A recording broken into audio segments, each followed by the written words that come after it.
David Licangco update. POV nag-update sa'yo si Pambansang Ginoo. Hi Ito yung video. everyone, hi to my Sparkle family, the fans, and to everyone. It's David Licauco. It's 4 p.m. in the afternoon. Tapos ko nang gumawa ng errands. So now, I just wanna show my appreciation to Sparkle for believing in me, to my bosses, si Miss Annette, si Miss Joy, si Miss Jan, Ate Diane, for believing in me, and also kay Arnold Vigafria, my manager.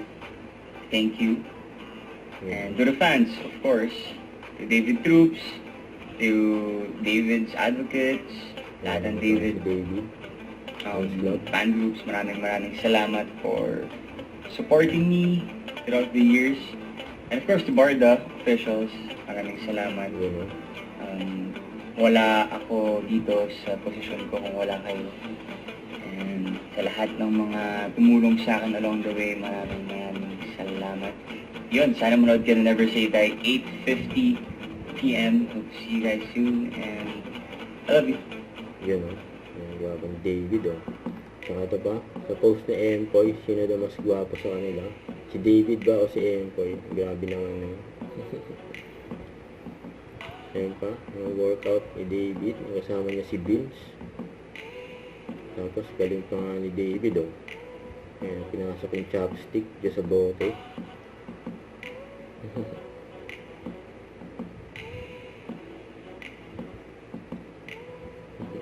Ayan, cute ng laro eh. Ayan, naghahanda na si David, syempre. Sa bida sa arena. Sa May 3 na yan. Happy birthday. Babati ni David. All the best. Ingat ka palagi. Enjoy. Ayan o. Ayan mga teammates ni David. Sa bida sa arena. Ayan, good luck.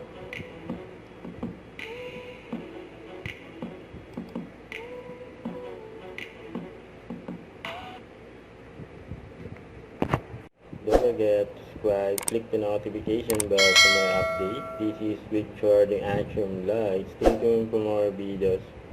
See ya.